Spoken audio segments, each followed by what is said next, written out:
is episode number 7 of the podcast Caravan of Consciousness, and it is November 2023. And today I have Michael Harrell with me.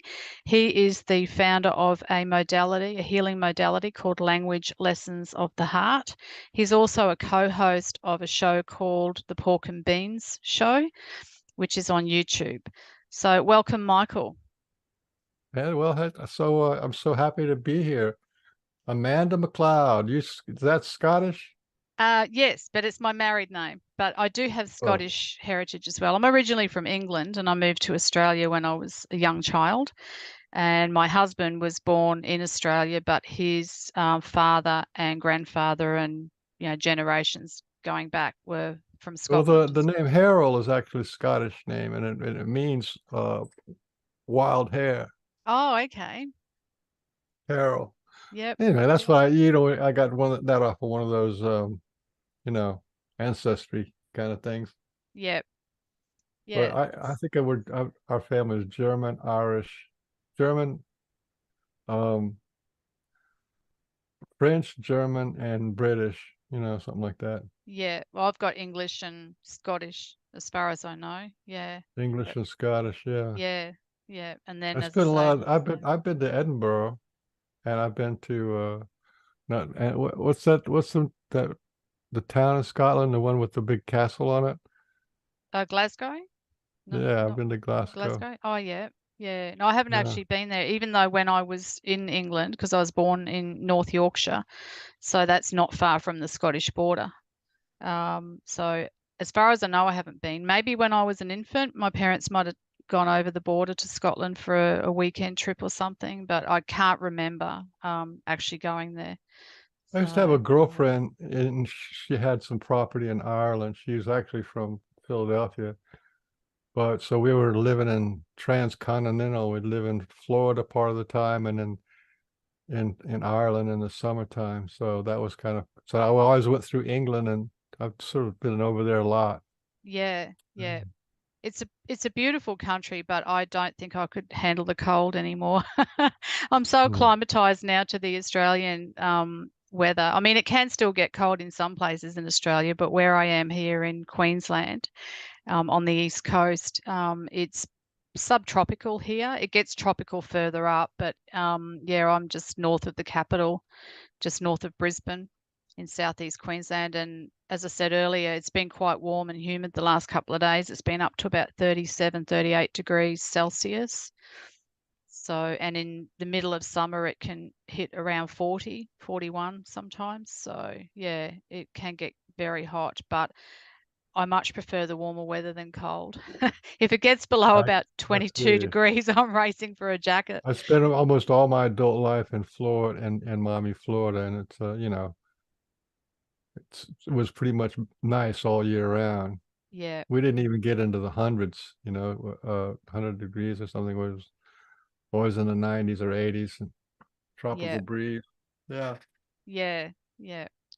So what I wanted to talk to you about today is obviously healing modalities. And before we press record here and started the show, we were actually talking about what I'm studying, which is soul center healing hypnosis.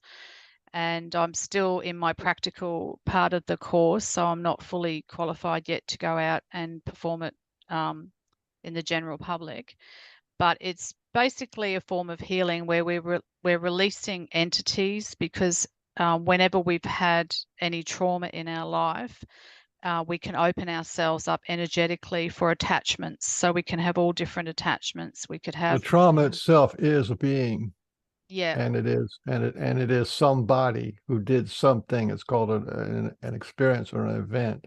Yeah. And so that can be released as a spirit, as you would have if it was and in fact, it is an alien spirit. If your mom and dad yelled at you or neglected you or hurt you, hit you, anything, that's their spirit. And then there's invisible spirits, which is we think of when we have an exorcism or a spirit releasement kind of a thing having to go on. But everything is spirit. Everything is a being. Everything is a conscious being. And that gives you tremendous power Yes. because you can deal with our souls, our hearts. We know how to deal with spirits. We tell them, fuck off, Yep. right? Or, it's not working, you got to go. Whatever it is, we know how to deal with spirits, but we don't know how to work with stuff that are sort of in our subconscious that we can't reach, we can't touch. Yes. And that's And probably what, it gets mislabeled. yes. I'm not a big fan of psychology because psychology just never really came across with the goods. It was all, you know, uh, their whole thing is started off with analysis, and analysis is to like try to figure out what something is and give labels to it and understand the flow and all that kind of. None of that stuff helps. Yep. You know what I mean? You could be stuck in analysis for 15 years, or you could be stuck in talk therapy for 5 years, and I mean Yep. that's it didn't work out as an effective healing modality. This um, traditional psychology, whereas Yes. shamanism can work pretty good. You know what I mean? Yes. So how did you Anyway, come across or how did you develop the language lessons of the heart? Or do you want to actually talk a little bit about what it is first so that people have got a bit of an understanding of the modality? I'll just tell my little story. When I was in my 20s, I met an enlightened guy, and then that was pretty interesting. And I mean, it was like blew my mind. And then I looked around, and he understood, just talking about the light inside and all that kind of stuff. And I was kind of a damaged person. My mom went psychotic when I was born, and she had postpartum, and so she was gone for 3 or 4 months. And then when she came back, she wasn't really a mom anymore. So that's where my trauma came from. So I was looking for something to kind of fill up that hole in my soul. And I found a really great guru, and that was a really great blessing. It was like, so I got initiated into Kriya Yoga. And when I was started, I was doing like 6 hours a day and working 8 hours Wow. a day of Yep. meditation. I was like seriously into it because I was driven by pain.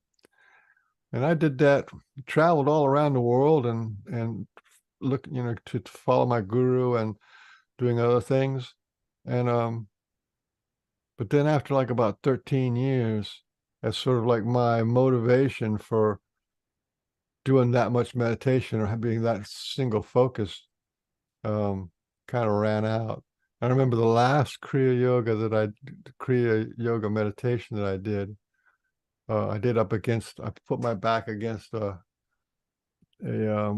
mango tree, and I didn't care. It was like I got to this place of what they call desireless desire, where you don't have any desires. I didn't care. I was just sitting there, and I didn't even pretend to meditate.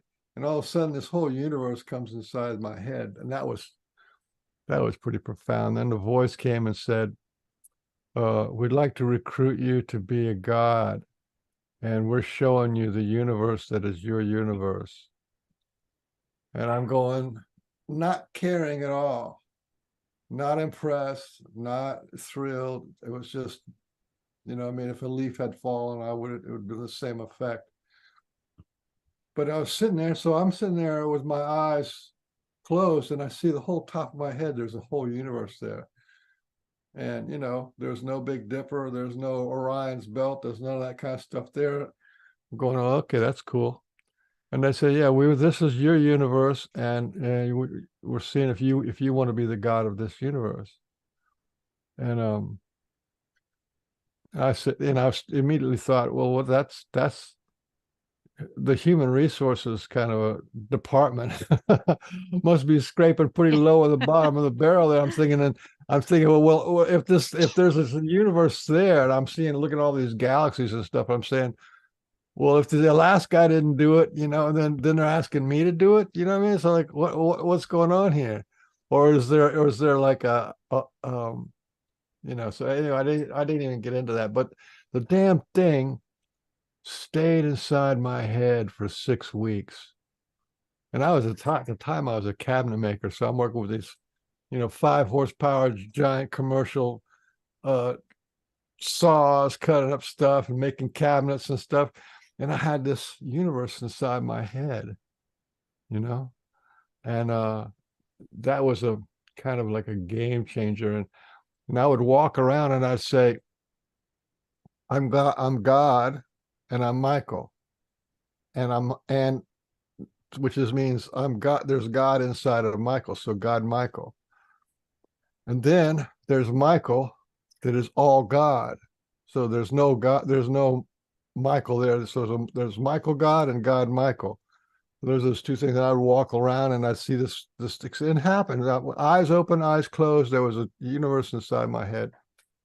And I think, looking back on it, really what was being said was, okay, if you reach the pinnacle of meditation or you become a god, then what do you do, right? Then what do you need to do to be a god, right?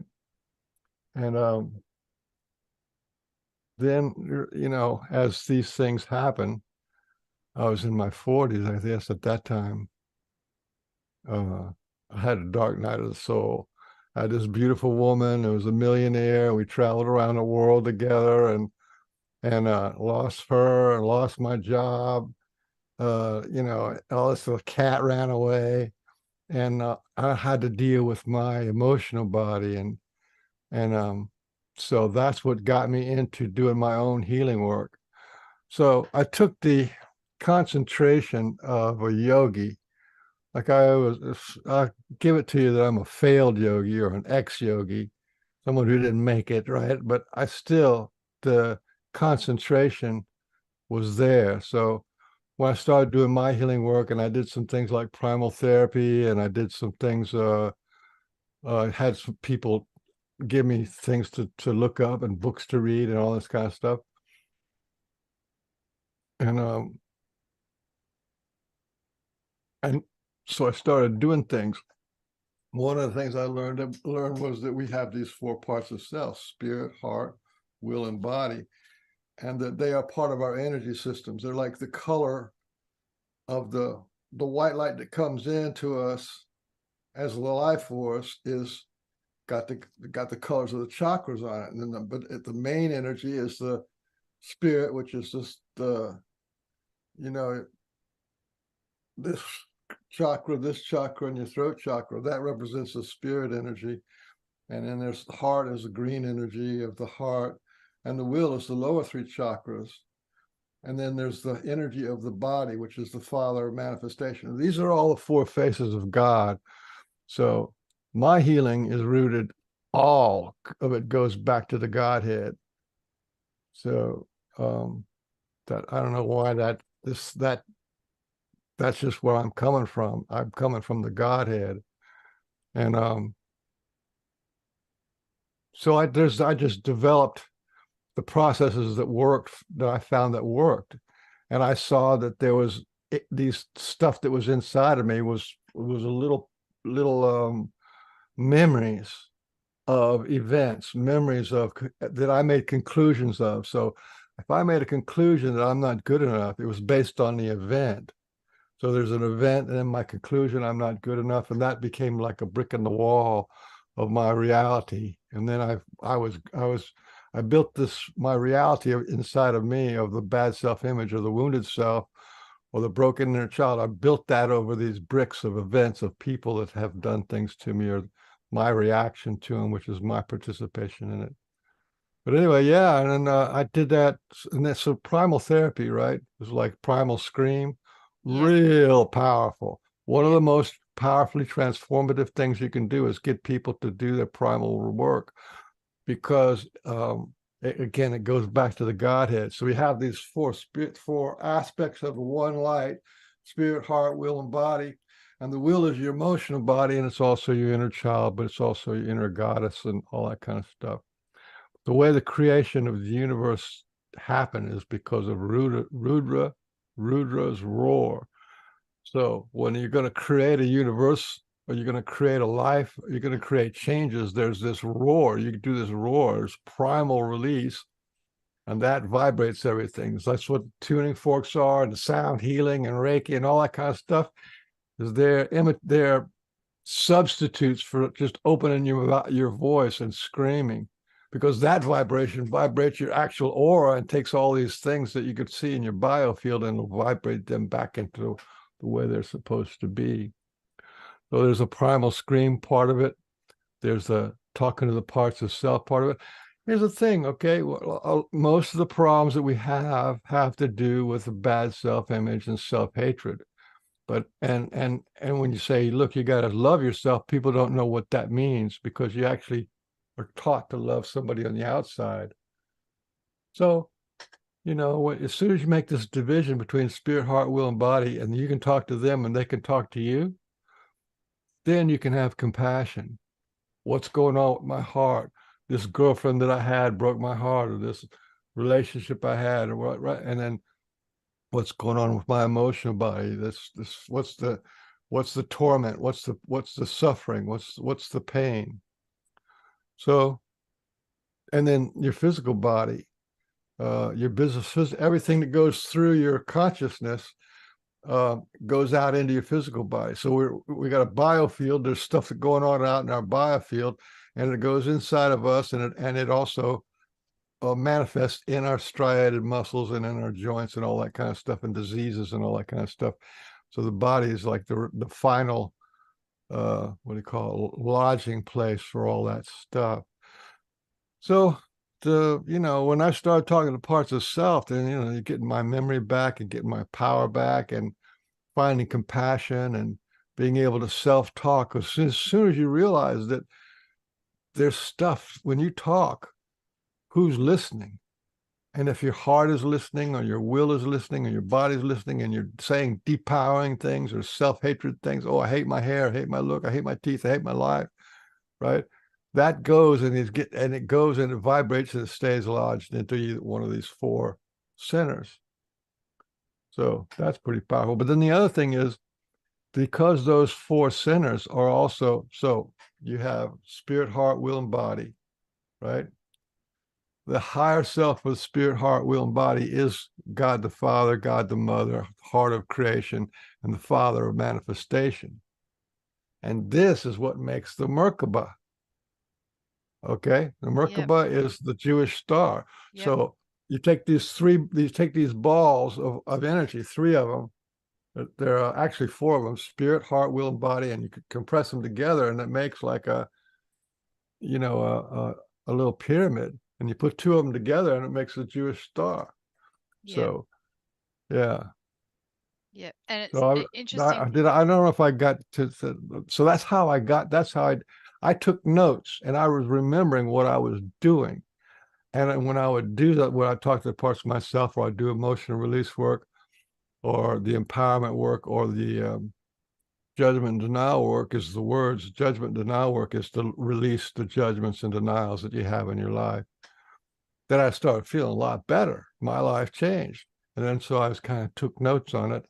And that's how the roots of language lessons of the heart was actually how I did it for myself.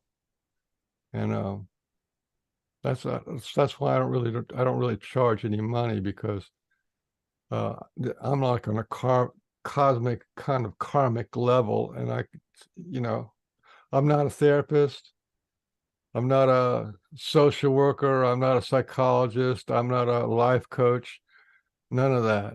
What I do is I teach a process of, if you do these things, you're going to be able to clear your own energy, get your power back, get your memory back.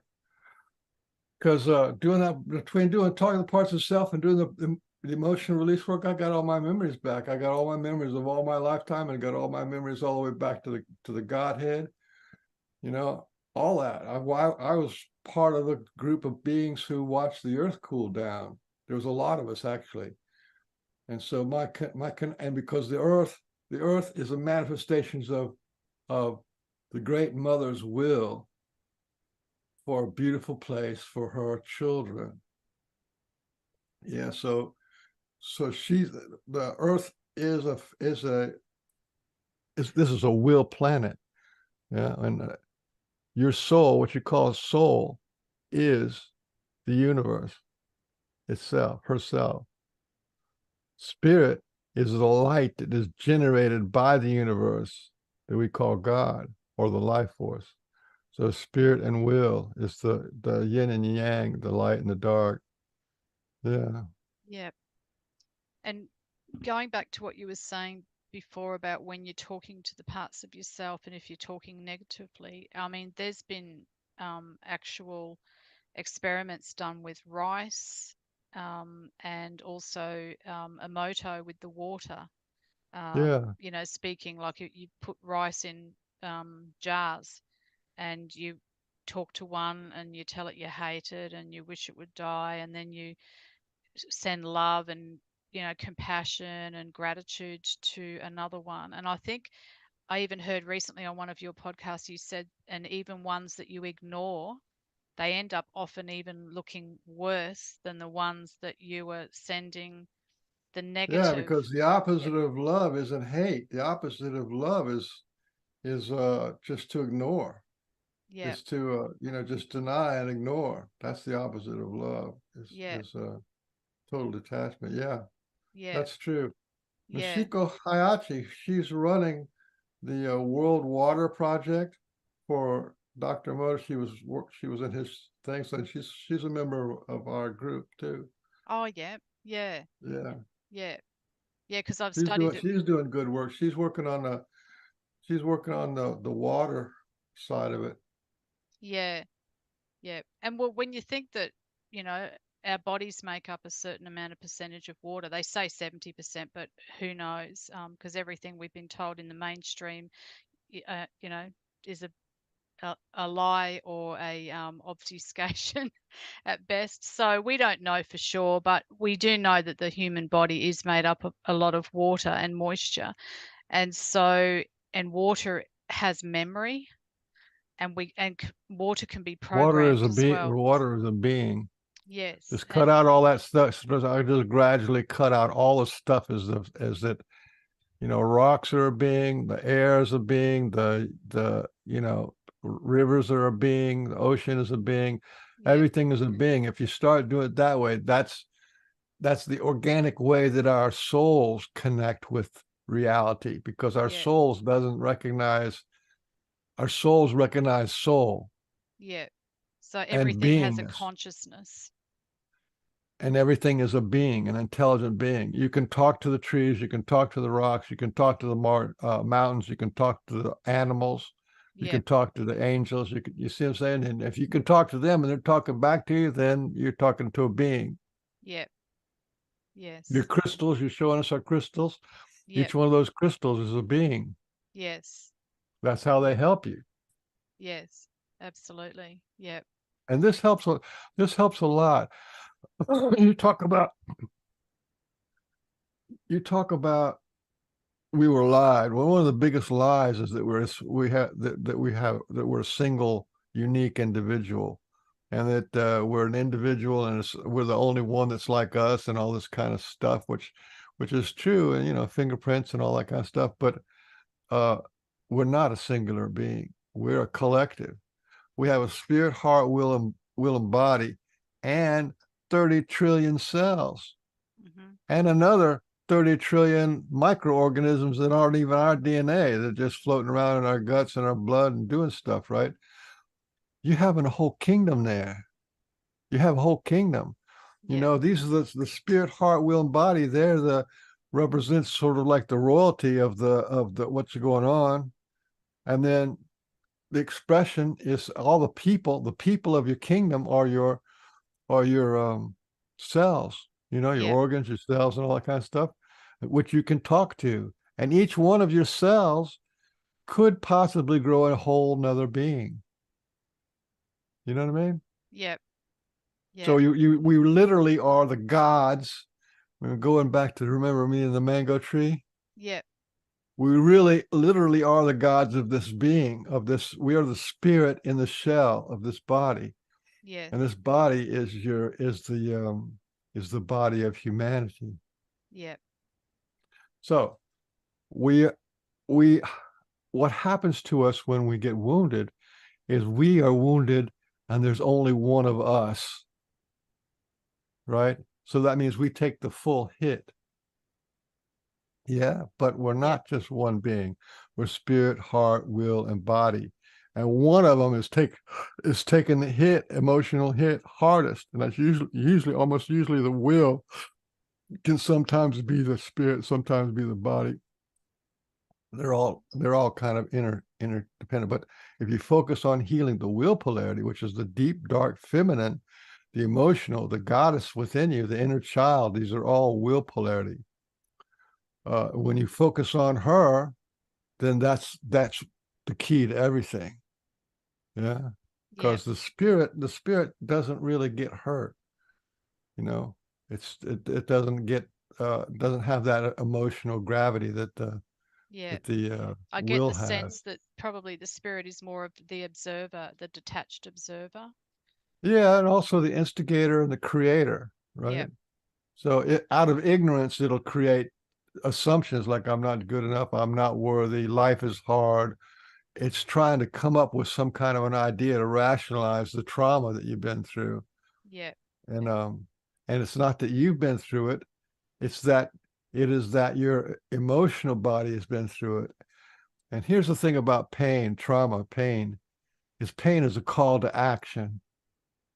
So if you have trauma that happened when you're 4, 5, 6 years old, and now you're 46 years old, then that means that pain has been stayed in stasis and then being felt by your will for 40 years. Yeah. Yep. And when you understand that, then you can rally around and say, I'm not going to leave a child crying and lonely and lost for 40 years. It's time to get off your butt and do something about it, right? Yep. Pain says, do something. This hurts. I'm hurt. You know, I got burned, or I got my shin got banged on the table or something. You know what I mean? It's like you're jumping around. I got cut. It's like pain is a call to action. Yep. And so, but if we don't, if we have this singular being, we think of ourselves as this singular functioning conglomerate, right? But if that's all we got, then we have to look for somebody else to do some healing work for us, right? Yep. We are not the one that's in control. As soon as you understand that there's the things that happen to you stick to you, and that what sticks to you can hurt you, then you can be the therapist, you can be the doctor, you could be the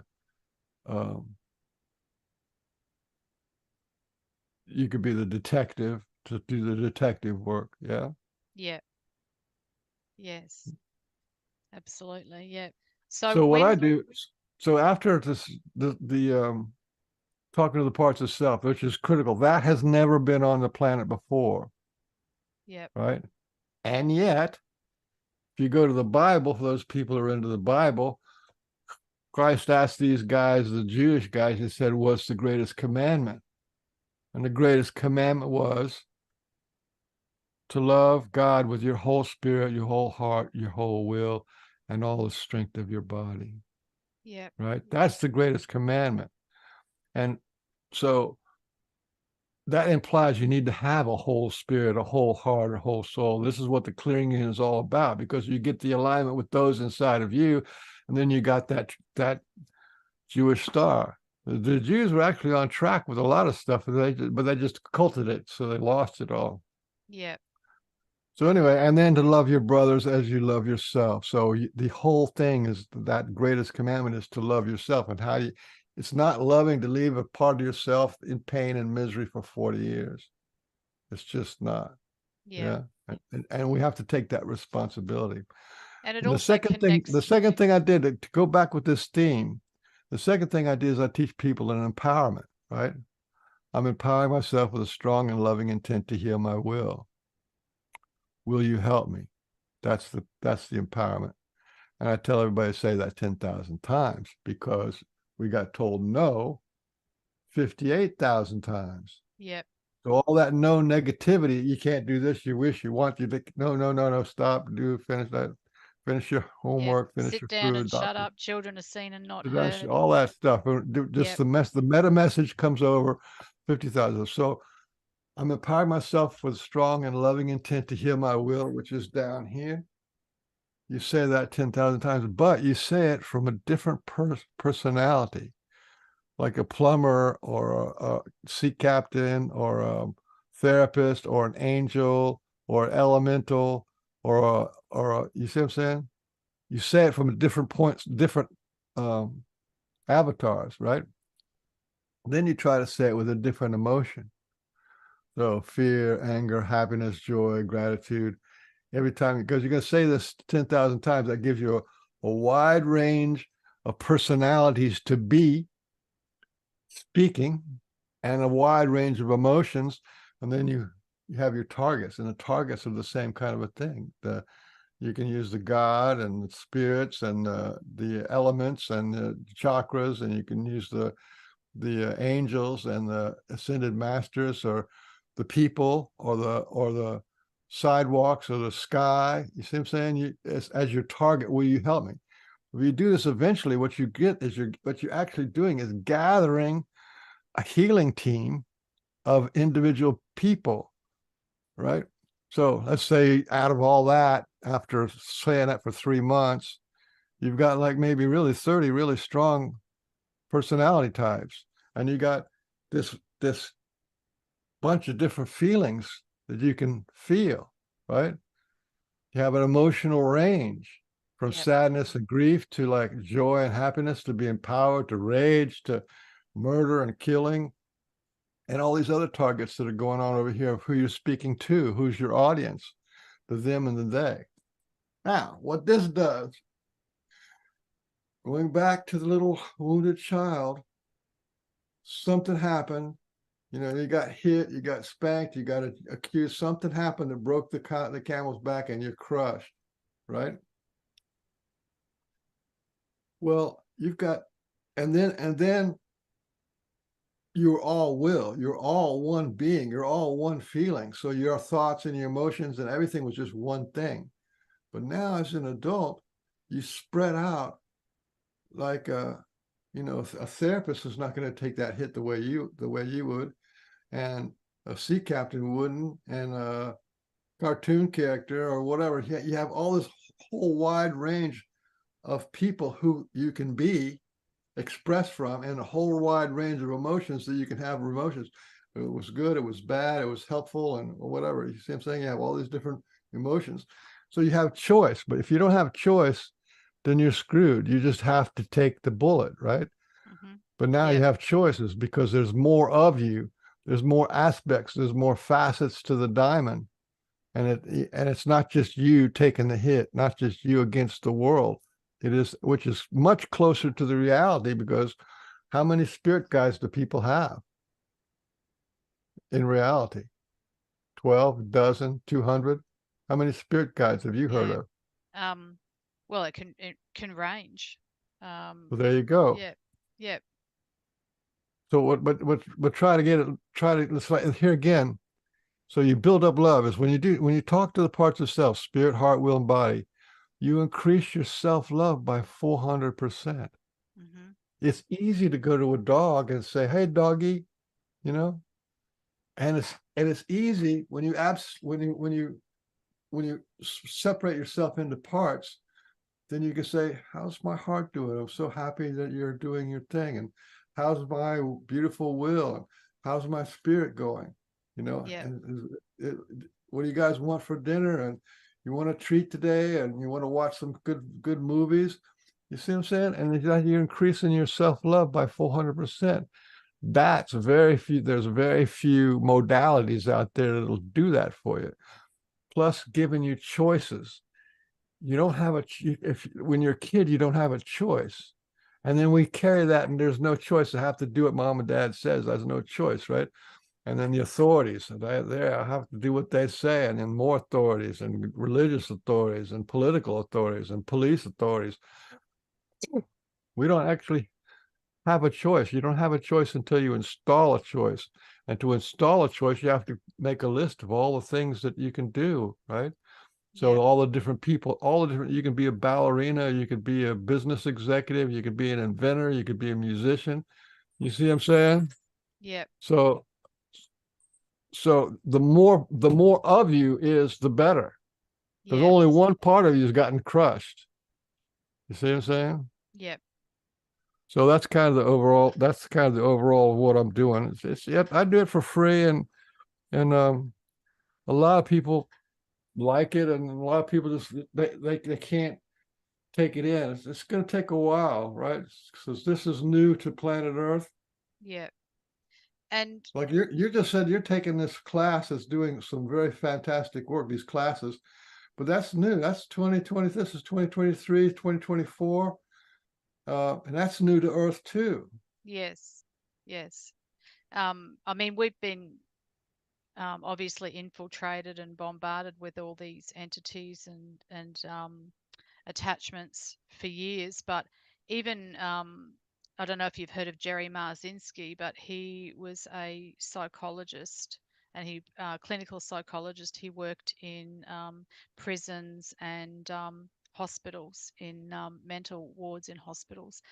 And when he was going through his actual studies, he was questioning what he was being told, because they were saying, no, people hear voices and have schizophrenia because it's a chemical imbalance. And he said, well, can you show me what chemicals in the brain are actually imbalanced, and what should they be, and where do they sit with schizophrenics? And he could never get a straight answer, and he was always seen as being very dissonant in the class. And so he worked within the industry for a while, but then he started asking questions of his clients, and he had to be very careful because he could have got deregistered.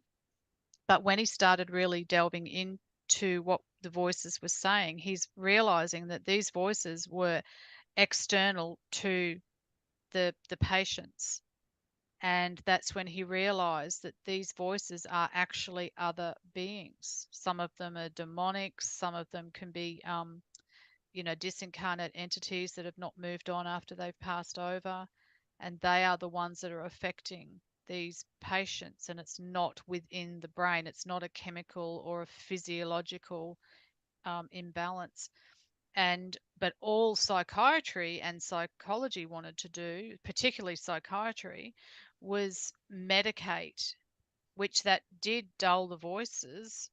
But obviously, medications are not helpful anyway, for various different reasons. Um, but then the voices would tell the patients to not take the medication, and then they would end up lashing out at the doctors and things like that. So it was just this vicious cycle. But yeah, he's done a lot of work in helping people to deal with the voices, and he works with a lady called Sherry Sweeney, I think her name is, and she has a program called That's a Lie program. So whenever these voices were talking, the patient would say, that's a lie. You can leave me alone. That's a lie. I don't believe you. And just kept shutting them down. And doing that in repetition over time would quiet And the it voices. is a lie. That's the thing. It is a lie. Yes, yes, You because know, they, that's why I don't want to be I don't want to be a therapist, and I don't want yep, to sit there and listen to people's problems, because to me it's all a lie. yes, Their memory is distorted, and their interpretation is not right. And yep, it's all triggered and all that stuff. It's none of it is real. yep. And it's And stories, and people there's get it. another thing, right, that you have to throw into this mix here that we're talking about healing, is we're infinite and immortal beings. We are not, we are on this long journey. I can tell you from my own experience, we've been since the beginning, before the creation of this universe. We watched the universe come into existence. We are eternal beings.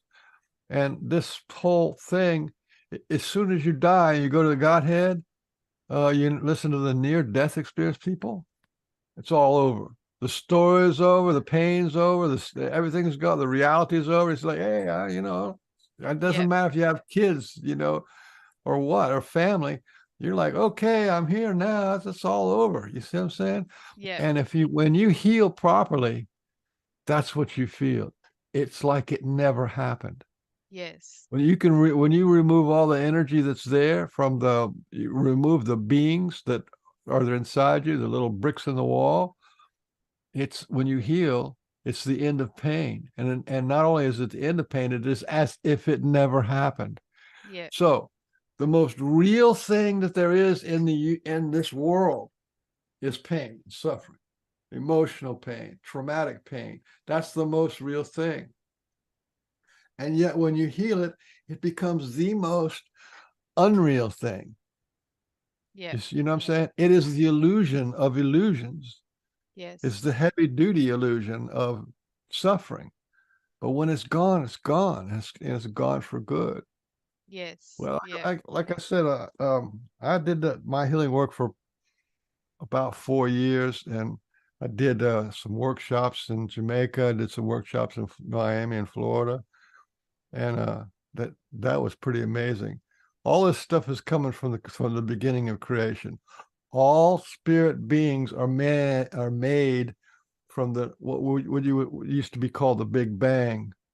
In that Big Bang event is everything. So everything goes back to the Godhead, and which is kind of reason why a lot of this stuff doesn't make sense until you realize that if we have denial, it means God had denial first. If there's evil, then there's a side of God that's evil. You see what I'm saying? Because when you follow the pain back, it always goes back to the Godhead. Yeah. And have you um been in the void, like the pure potentiality, like the dark void that they talk about? I've heard a lot of NDE experiences, and there's a Yeah, fella that I, the void is the will. yeah. So that The is void is actually the will, and even, the will is the thing in itself. The will is the S of the essence. So everything actually emerges out of the will. You could say, and you wouldn't be wrong, you could say that God is the son of the will. So the will is God's mother and wife, the yin yang. But God emerged from the will. The will is the dark void is absolute inclusivity and unconditional love. yeah, and pure potentiality. I think I've heard it described as well. Inclusivity. She Yeah, includes everything. Every potential is included. It's yeah, absolute inclusivity. yeah, Yeah. yes. And so, how long have you been doing this healing modality? For how many years now? Um, well, I think I had like 4 years, 4 years. It was, when Hurricane Andrew hit. And so that was like from 1990, Yeah, 1990. And then, yes. yeah, And do you find people are more receptive to it now? Do you find that there's more of an upswing of people wanting to heal, whereas before it was very hard for people to relate to this modality? Or because even when I did Reiki, like I did Reiki back in the 90s, and it had just started becoming a little bit more known as to what it was, but there was still a lot of people back then that just thought, oh, that's a bit woo woo, you know. Whereas I've I've seen personally myself, probably from the late 90s into the early 2000s, but particularly in, say, the last even 8 to 10 years, there's definitely been more of an awakening of these other aspects of ourselves, and people wanting to do the work and wanting to take responsibility for their lives and wanting to do their own healing, and taking responsibility, I guess, is part of that, knowing that you have the power within you to heal yourself and not looking for external, you know, that's a huge things. deal, you know. Yeah. Well, we're just now wrapping our heads around the UFO thing and the Sasquatch thing. We're just now wrapping our heads around that. And then we've got the people who are remote viewing. You know how remote viewing works? It's not remote, it's not viewing. It's a feeling inside. Mm. And how does that mean if you're remote viewing a star in another galaxy, a planet on a star in another galaxy, that means you are connected to that star in another galaxy. That's what I'm saying. We're infinite and immortal and what was never created. Same Yeah. thing with the near death experience, you know. Yeah. I've got a You different go there, view. you hear you know nothing, and you go there and you go, now I know everything. I know, you see us, you know what I'm saying? Yeah, I've got a different perspective now on stars and galaxies and things because I came across the flat Earth um, in about 2015, 2016, I think. And when I started looking into it and doing a lot of research, it made more sense to me than what we were told by NASA, and that we're spinning on a ball hurtling through space. So I have had what you would call UFO type experiences and things like that. And I've had a lot of, I don't know whether you call them lucid dreaming or whether they're just visions, but I've had sort of uh, experiences with other beings, but I see them more as interdimensionally rather than, because I've actually, to prove it to myself, when I was um, doing the research to do with the flat Earth versus the globe Earth, I bought a Nikon P900 camera and zoomed in on the moon. I zoomed in on, Venus and Mars and other so-called planets, and they're definitely nothing like what you see in the NASA. Um, well, I wouldn't even call it footage because everything that NASA gives us is CGI or artist renderings and things like that. So I've definitely got a different perspective now on what we see in the sky. I do sort of think that there may be a firmament above us, and that we're in some kind of realm or some kind of toroidal field. But what's beyond that, I don't know. And You I, know, that whole thing is a psyop, right? And what I mean by psyop is if the Earth is flat, then the round Earth is a psyop, and yeah, if the Earth is round, then the flat Earth is a psyop. It doesn't make any difference at all. I'm still going to get up in the morning and have breakfast, and I'm still going to watch my little stuff. I'm just going to be on the internet. None of that is has any impact really at all on on Earth. It doesn't matter. It's yeah, just a division tactic. It doesn't, who cares?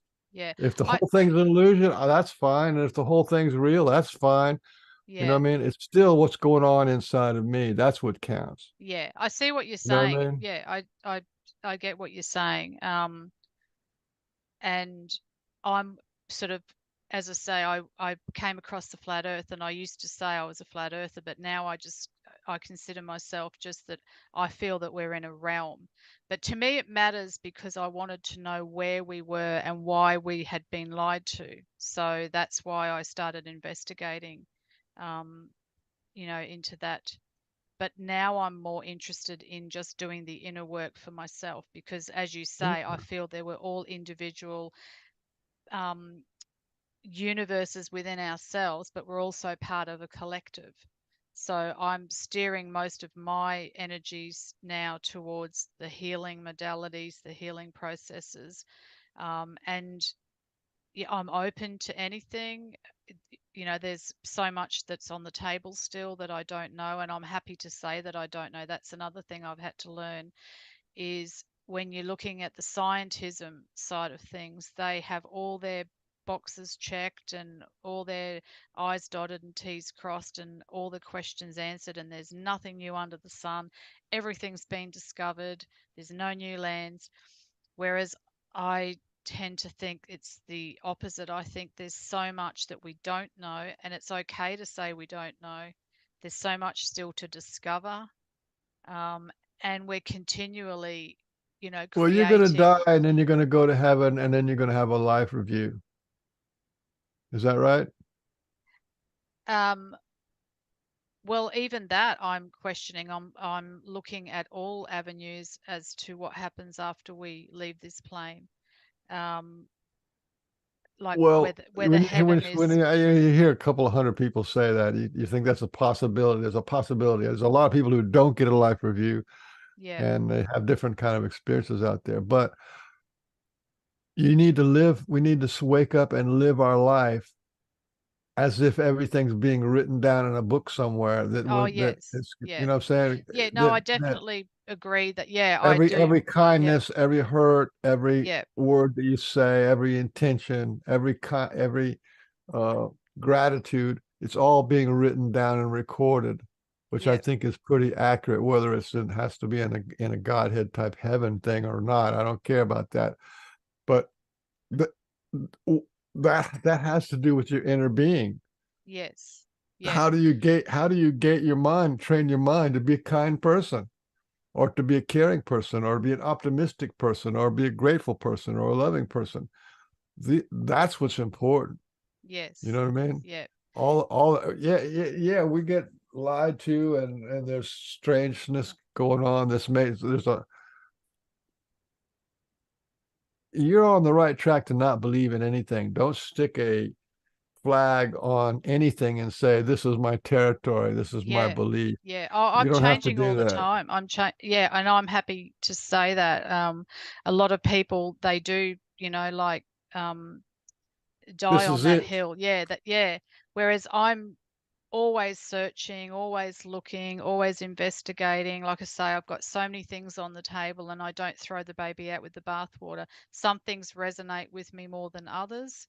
Some things I just have a knowing, an inner knowing that this is truth and that is not truth. But yeah, your question about going to heaven, it depends what your idea of heaven is. Like I again, it's such a hard question to answer because there's so many different perspectives or so many different ways you could look at what the heavenly realms are. Is it just one place? Are there levels to it? Which I tend to think that there's possibly levels to it. But I think our ultimate home is going back to that void. Um, but also we can create other lives. And again, here's the thing about time. Time's not linear. There is just the all ever present moment. So when we are doing these so-called past life regressions, they're not necessarily in the past, it's in the eternal now. It's just we're focused at this point in this particular incarnation, but concurrently we could be living other lives in other dimensions, but we're not focused on them in this particular um, perspective at this point. But again, Well, it's so that hard. you're bringing up a really good point, right? This past the when you die and you go to the Hall of Records, you have these pages and pages, or you have a slide. They show you a big slideshow, and it's like, here you were when you're 7, and here you were when you're 14, and here you were when your first girlfriend and boyfriend, and right. It's a slideshow, and each one of those slides is you, complete. It's completely you. And then there's a new you, right? There's a you that was born and that goes in the crib. Then there's a new you that's crawling around. Then there's a new you that's up and walking. Each one of those things is like a stage of life. And then there's a you that is wounded. Yeah, this trouble we had, divorce and drugs and whatever was going on in life, beating and yelling, screaming, right? There's that page, or maybe it could be 5 pages or whatever. There's a traumas, right? And then you grow up and you get on drugs and you get off drugs and you get yourself straightened out. And each one of these is a you, and a different you. Every 7 years we got every cell in our bodies rejuvenated, right? Yeah. So just on the bare minimum, but every um, so healing work, right? That child that's hurt is not you. Yeah. It is connected to you as like your father isn't you, but your father created you. The inner child is not you, but your inner child created you. You know what I'm saying? Yeah. And this is important to know that this past life review, which that's how psychics do it. When you go get a psychic reading, they just see the flashcards and they say, "Oh, this is going to happen in your future. This happened in your past, and watch out for here, and don't drive on Wednesday or something." Whatever they tell you, Yeah. right? That's because they're looking at this slideshow that you're talking about is the eternal now, But Yeah. then we have these little images that go all the way back. And those Yes. images go back to past lifetimes. They go back and back, and they go all back to our emergence. They go back to the Godhead, which is where we sort of were formed in when spirits themselves or emerge. We emerge from the void. Yeah. Yes. Yeah. So those, yeah, because the review, again, the reason I said I don't necessarily hang my hat on that is because I've heard so many NDE experiences, and as you say, not everybody goes through that past life review. But I definitely, that's on the table, that is a potentiality of when you die, and I definitely know that every single thought, every deed, every action is recorded. Some call it the Akashic records, some call it the halls of Amente. So there is a record Some of, people call it the book of life. You're going to go read yes, your name's in the book of life. yes, yes. So every deed, every thought, every action is recorded. And I And they're do, not you. And they're not you. I keep saying this because it's important. And because this is the issues we're having now with all yes, this psychology stuff, right? yes, It's not you. It is a piece of you that you grew out of that, but it's yes, not you. So that puts you in a position of authority, of being an adult, of being a mentor, and then you can have compassion for what is not you, yes. And it takes and away the judgment as well, it takes because, away the yeah, judgments. Yeah, and because so also many, it gives you something to do. You know what I'm saying? It's instead of it just being this fog of memories, right? yeah, You have these memories, and then you have to call up the memories, and they're all disjointed, and they all have interpretations, and they all have biases on them. No, you can go back and deal with the trauma and be compassionate. yeah, You basically have to reparent yourself, or and everybody needs to be doing this. You know what I mean?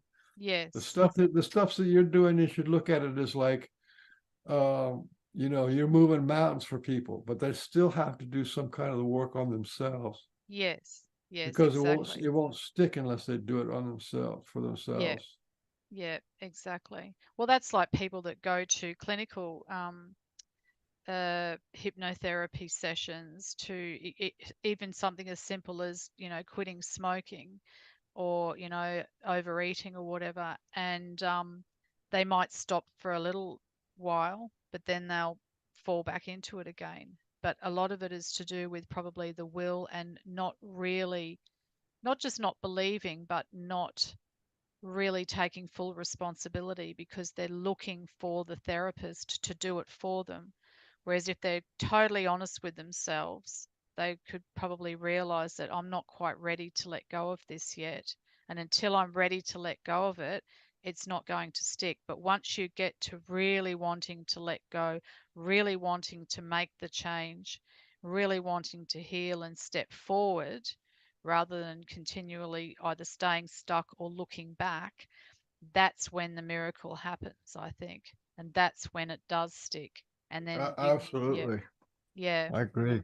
yeah, There's a saying that I thought I was the first one to ever come up with. This saying was because I had insanity, and I had drugs, and all kinds of stuff in my family, and suicide and psychosis and stuff. That was what I came home to every day when coming home from school.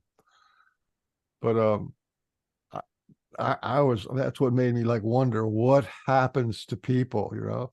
Then I realized that people get hurt by people. So people hurt people. yes. Hurt people, hurt And people. Yes, and then that evolves into to and I was thinking this back in this, in the early 70s, but then it evolves into hurt people, yeah, right? And yes, and also what was done to you stick to you. So if you have a lot of stuff that's done to you, you get these messages like I'm not worthy, or everything's hard, or it's my job to suffer, or there is no love for me. You screwed the pooch. with love. If you believe in, if you have that bad self-image that says there is no love for me, that just wipes out all possibility. And any love that comes to you, you won't recognize it, or you won't open to it, or you won't cultivate it, because it just wipes it out. Yep. Uh, that's where the judgment and denial release comes in. That's my third process: judgment and denial release. And so what this applies to, is where the person's at when they're trying to do their healing work. If they're so loaded up with negative self-hatred, basically what it is forms of self-hatred or self-denial or self-disregard. They're loaded up with that, then they're going to have, it doesn't matter what the modality is, they're going to have a hard time with it. They're better going off with somebody like you or some good Reiki therapist or somebody who's got some integration, somebody who's authentic, that can help them get them going. Yep. Because if you have a toxic self-talk, stinking Yep. thinking, toxic self-talk, that's that's really hard to pull off. You got to stop that toxic self-sabotage, for along with doing all your other healing work. But I'm talking about this negative stuff, but everybody heals. Die and go to heaven, all those people are healed. Yep. What sticks to you come back and you might have, like, if you had a narcissist in this lifetime, you may come back in the next lifetime and hook up with a narcissist again, because you obviously didn't get it in that this lifetime you got it. So Yep. some of it does residue over. Yes. Yeah. And I do find too, with the study I've done over the years, generational traumas can continue until you get to a certain point where somebody in the family just goes, that's it. It's this lifetime that I'm, cutting all those cords, ending that karma, healing this generational trauma. Because, like I said before we started recording, we bring in trauma even from birthing, even when we're in utero and our mothers are going through things, we're taking on her thoughts, her feelings, especially if we weren't wanted or we were a surprise or a unwanted pregnancy initially, which was the case with me. My mother was only 18 when she fell pregnant with me, and back in the 60s that was just absolutely out of wedlock, was just like, oh my gosh. So luckily my dad decided to well, they were already planning on getting married, they just had to bring the wedding forward. But mum was so young, dad was 9 years her senior. And I can just imagine the horror that she would have felt having to tell my grandparents that she was pregnant, because they were very old fashioned, very Victorian in their outlook. They were from the Air Force, so they were, military regimented. So I can imagine what my mother went through. So I would have been taking on all that right from the zygote. So, Absolutely. You have the energy, which means you have the trauma, half the self-hatred, half the reaction, half the triggers of your yes, parents. yes, And that's her. We learn to talk from them. They don't teach us to talk. We learn to talk from them by feeling their vibration. So we get it even better than they got it. So yeah, yeah, that's the thing. I wanted to say this thing about diseases, because you have uh there's no such thing as a disease that goes down through a family line. yeah. Yeah, There's no genetics. there, No, there's it's no genetic no. bond, that goes, well, my aunt had breast cancer, my mom had breast cancer, I'm gonna have breast cancer, my daughter's gonna have. That's Yeah, not what it is. no. What it is okay, we have, see if I can put it how we can do it. Every word you say and every thought you think is a spirit. And then the stuff that happens to you that's adverse against you, those have spirits too. But there's more spirits out there than just what happens between your mom and dad and you, right? There's the spirit of the religion, right? It's the culture.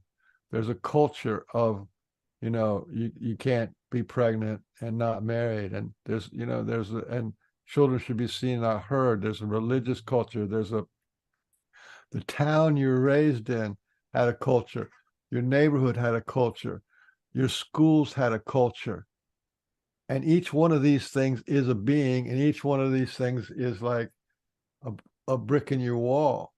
Yep. So if you have a really shitty culture, right, it's hard to turn that around because that's also part of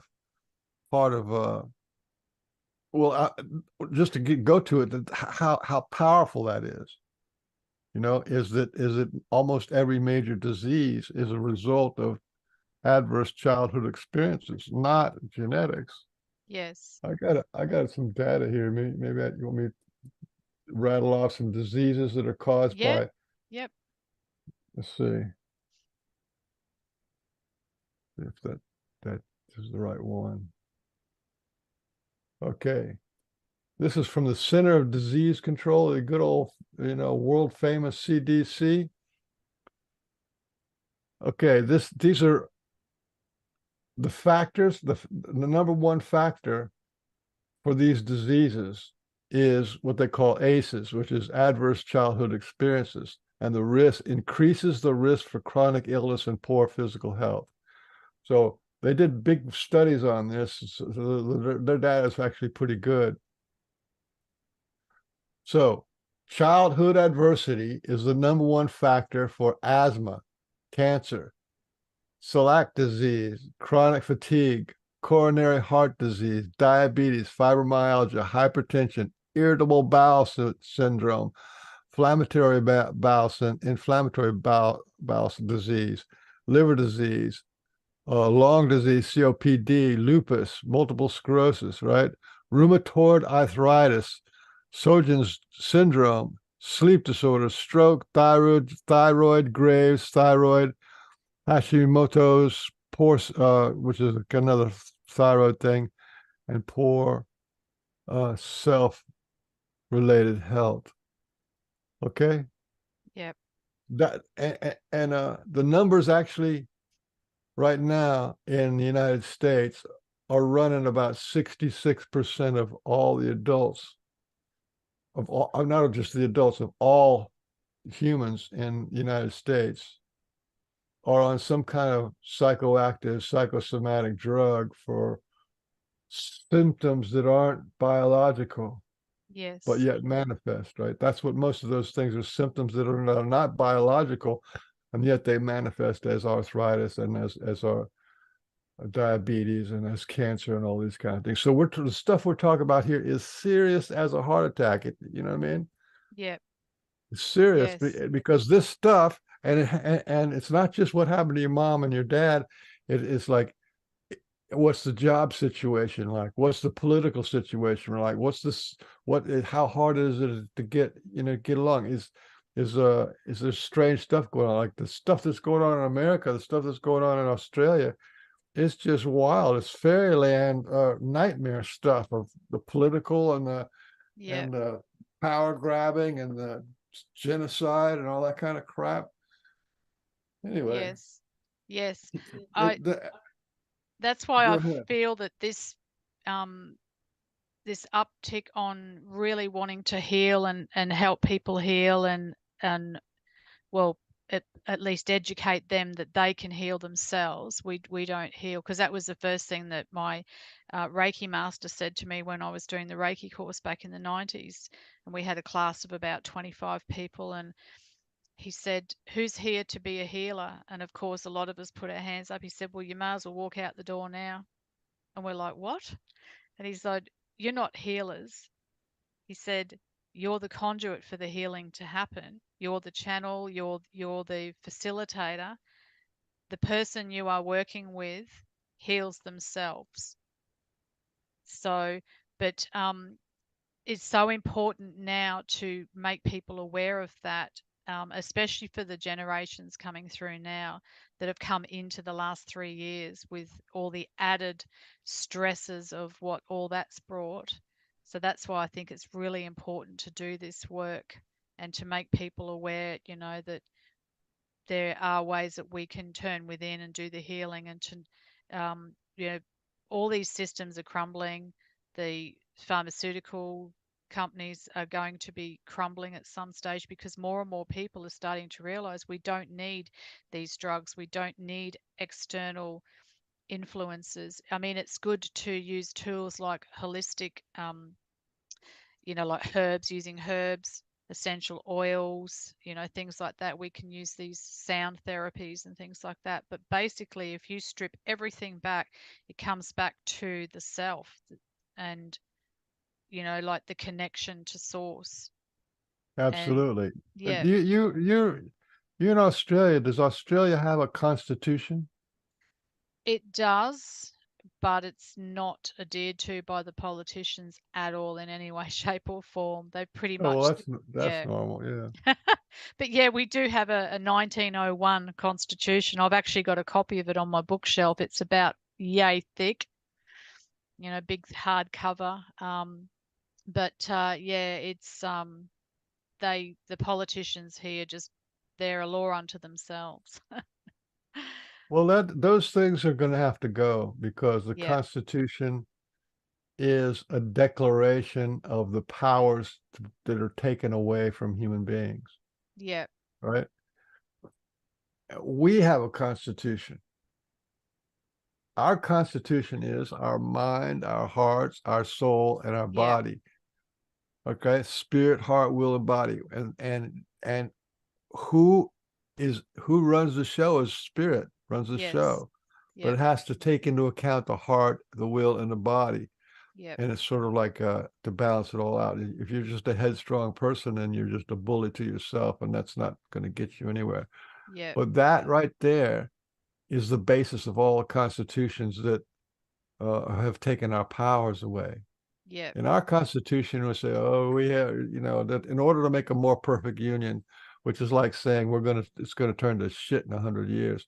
In order to make a more perfect union, because as soon as you say the word perfect, then it's like the road to hell is paved by good intentions. And yes, our Constitution has the best intentions on the planet, which means we're going to sink and go down like the Bismarck, right? yep. So, uh, The same as law. because There is, the road to heaven, right, is paved by evil deeds, and that's what we're seeing now, evil deeds. So, yes, but we have given away our constitution, which is our being, yep. to this uh sort of Man-made. Yep, mafia kind of a pseudo cult thing. We're giving yes, away our constitution to them by just like what is abstention. But as soon as we run our inner government, our outer government has to reflect the inner government. yes. Yeah. Same as law. LAW versus LORE. There really is only one law, LORE, and that's God's law. That's nature. That's universal law. Whatever. There's many ways you could describe it, but it's the one law that runs through everything in creation.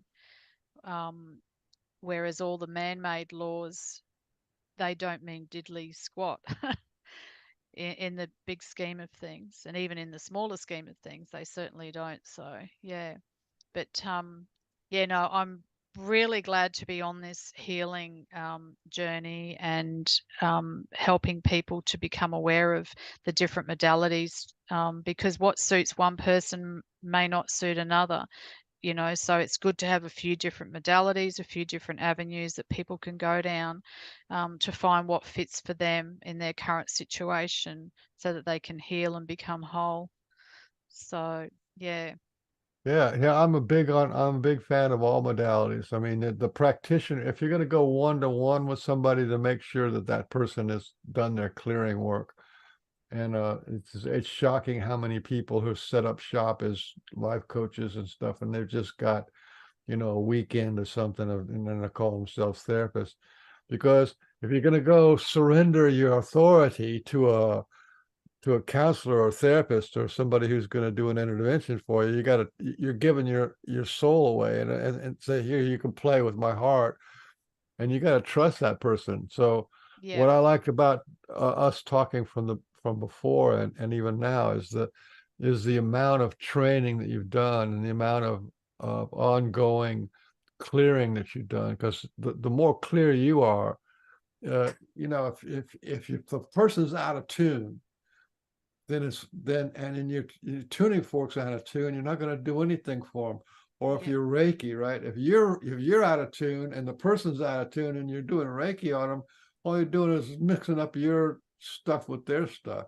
Yeah. So Yeah. that's Exactly. why I do everything that I do for free, and I take a step back because I'm not a good therapist, because I'd say, look, none of that stuff is real, Yeah. and here they're crying and their baby and uh, I have like tremendous amount of compassion, but at the core of my being, I know it's absolutely not true. If it Yes. comes, it can go, Yeah. right? That's a law. What was created can be destroyed. Yes. Yeah. Yeah. So The law of all that attraction and the stuff law is of going to repulsion. get gone. Yeah. Yeah. Yeah. Those are Exactly. absolute laws. Yeah. If it's created, it'll be destroyed. Yes. If it comes, Yeah. it goes. Yeah. Exactly. But that goes back to what you're saying about that guy who cleared out a whole mental health thing just by saying that's not true. I don't believe it. Yes. That's true. I read that story before. Yes. Just not believing your own stuff is really powerful. None Yes. of that stuff is true. Yeah. Because we often get caught up in our stories and um yeah, and that's that perpetual loop, and you have to get off that merry-go-round. Yes, you have to acknowledge what happened to you and the pain you went through, but then there's a time to let go and not continue that loop of just keep retelling the same story over and over, which a lot of people get stuck on that. And that's where a lot of these healing modalities really help people to shift through that and to see it from a different perspective, and to just and it just dissolves away. A lot of it just dissolves away, and you'll get to a point, I've found with my own work that I've done on myself, that I try to bring the feeling back or how I must have felt, and it's totally gone. It's like you can't even imagine what happened anymore, because you've just totally transformed and transmuted that energy, that you can't even pull it into your field anymore, because it's not a vibrational match to where you are now. And I'm glad you brought that up, because to me, that is the symptom of proper healing, is when you can get to the point where it never happened. It's yeah. as like it never happened. Yes. It's like this. If you're driving a car and one of the tires leaks air, and then every day you got to pump that tire up, right? And then it leaks air and it starts pulling it around and everything. Well, when you actually put a new tire on there, right, and everything's okay, and then the first 15 minutes you drive it, you go, oh, this is perfect. The next day you forget about it. The next day after that, you forget, because it's like it never happened, right? Yes. And that's Yep. the symptom of proper healing. Yes. There's no Yep. residue, there's no regret. There might be a lesson learned if it was like a human kind of human to human thing, like a marriage, divorce, something like that. That might be there. Yep. But yeah, it's just like all that energy is gone, Yes. as if it never happened. Yep. Yes. All right. Well, I guess we better start wrapping it up now. But I'm happy to have you on again if you want to, yeah, continue the discussion on healing and your language lessons of the heart. So, do you want to just tell people where they can find you if they're interested in what you're doing, and where they can connect with you? Yeah, like I said, everything I do is free. It's in a video workshop format, which is on YouTube. So you can look for Michael Harrell, Language Lessons of the Heart. And I have a support group. We've got almost 7,000 people in it now. You'd be surprised how many people that are in that group that are healers. Yes. For a while, for a long time, it was about 25%. So, 1 out of 4 people would have a healing. But everybody wants to know. They want to know what this is. So Yeah. definitely, maybe my modality isn't for everybody, but you can look up Language Lessons of the Heart group on Facebook, and you're welcome to join. Everything I do is for free. there's this image in my head of some people out there who are therapists, PhDs, or whatever. And the feeling that I get from them is that they're ghouls who are feeding off the pain of others. You know Yes. what I mean? And it's like when I was in college, right? I actually started the Psychological Association for Mommy-Dade Community College, and I actually interviewed in that association. I actually interviewed a lot of therapists. They had a miserable life. It is a miserable life, Yes. to Yep. listen to everybody's stories and not be able to do anything about it and carry this burden around. That's not Yes. the life I want. No, no, Well, you even shouldn't either. There's ways of doing it where you don't have to listen to the person's story. They need yes. to know the story. You don't. Yes. Well, Jerry Marzinski talks about that in his work, and he said that the suicide rate for psychiatry is through the roof. And Um, divorce rate also. yes, yes. So because they're just taking on board everything that their patients are dishing out, and because they're not believing the patients that these voices are external, they're just going down it's a chemical imbalance and we need to medicate. So they're just compounding the issues as well. They're in the So, dark ages. yes, absolutely. Yeah. So, but yeah, no, energy work and healing and taking responsibility is the way to go forward. So, well, it's, Like I talked tonight, we're energy beings, we're consciousness.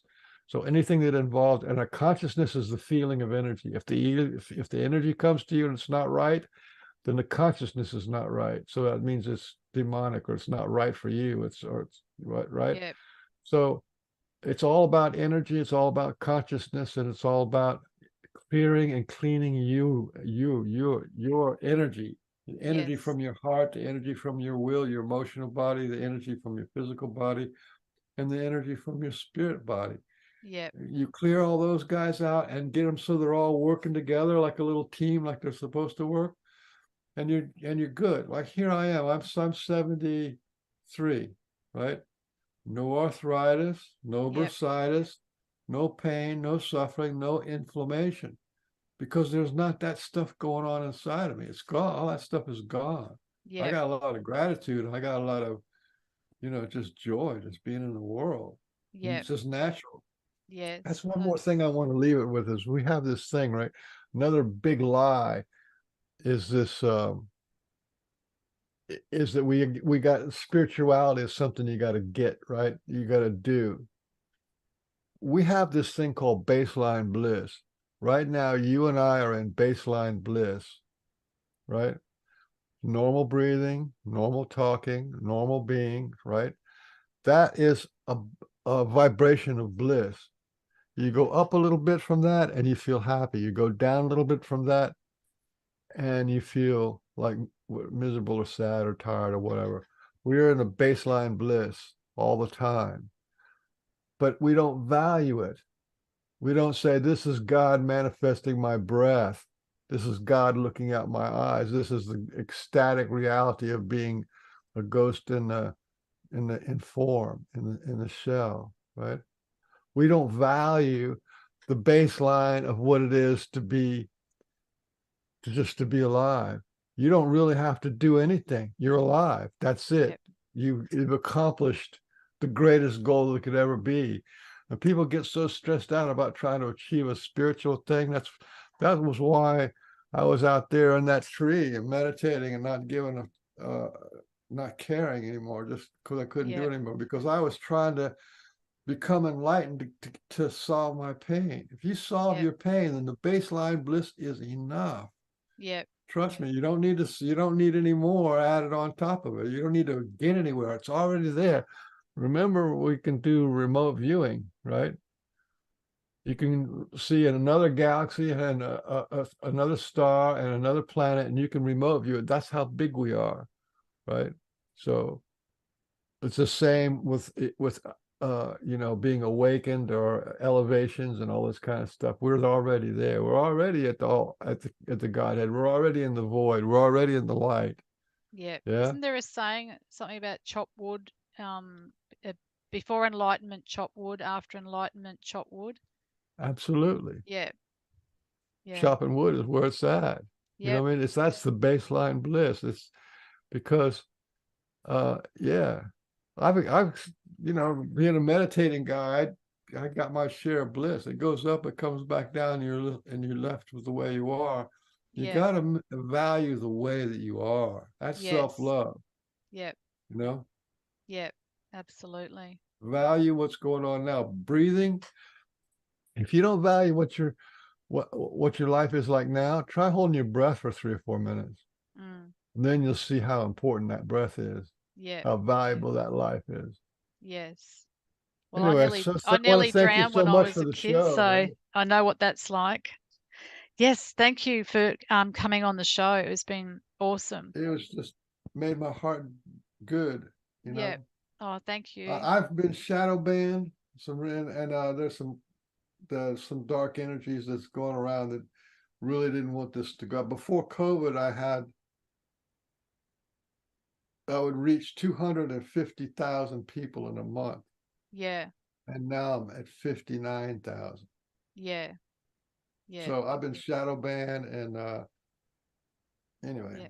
it's They're definitely. because what I do and what you're doing and what I do is very, very real. When you change the person inside, you change outside. The Yes. outside is corresponds to the inside, the above and below, right? Yeah. And that's the way we're changing the world. Like you're doing the healing work. When you Yeah. change that, which all healing has to do with self-compassion, that changes your constituency in your constitution, Yeah. right? And that changes the world. That Yeah. changes the government. That changes the religions. All that stuff is crumbling now. Yes. And that's another reason why I stopped going on all, the looking down all the different rabbit holes. It was good to actually get uh, an overall view of everything that goes on and all the lies in, the banking system and the pharmaceutical system and the schooling system and the this, that, and the other, and even as to where we live, which I just say now that we live in a realm. I'm not even hanging my hat on anything. We live in a realm, um, or a construct, as Darius J. Wright calls it.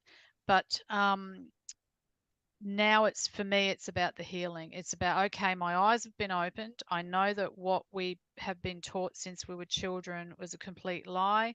And so we've had to throw everything out that we have previously been taught. And now we've got a blank canvas and we're recreating. And it's from this point forward that we can now create the future that we want. We can create the world and the reality that we want. So yeah, and that's what I'm wanting to do, is be the change. It's not enough to know something. You got to be able to do something. If you can't Yes. do anything about the government and the war in Gaza and yeah and adrenochrome and all these kinds, if you can't do anything about it, then Yep. do it inside and Yes. clear it out of you inside, because all this fear mongering and all this Yep. control mongering, all that stuff is just to keep you from being able to clear that. If you knew everything that was going wrong, okay, so we know everything that's going on, then what? Then Yep. what? Then that means you're loaded up with all this stuff. Then what? Yep. No, clear it out, because when you do emotional release, you do your mom and pop, then you do the grandfathers and grandmothers going back in generation, keep on going, Yep. and then you can get to them and they, right? Them and they is like the culture, and then Yep. you just go realm after realm until you get all the way out to the Godhead, right? Just Yep. release all that stuff, you know, Yep. so that we're not, when we come back, it's not going to be the same planet, not going to be the same Godhead, not going to be the same demons, not going to be the same archons, not going to be the same whatever, all that Yep. stuff. Yep. Absolutely. Well, we could keep talking forever, but we'll have to definitely do a part two at some stage. So it's been so great having you on the show. Thank you so much, Michael. And yes, people, please check out Michael's Facebook and YouTube channel, Language Lessons of the Heart. And I'm sure that there'll be something there that you'll resonate with. All right, then. Yeah, it's So, a good toolbox to add if you're into collecting tools. yes. All right. Thanks for that. I'll just stop recording and we'll say goodbye.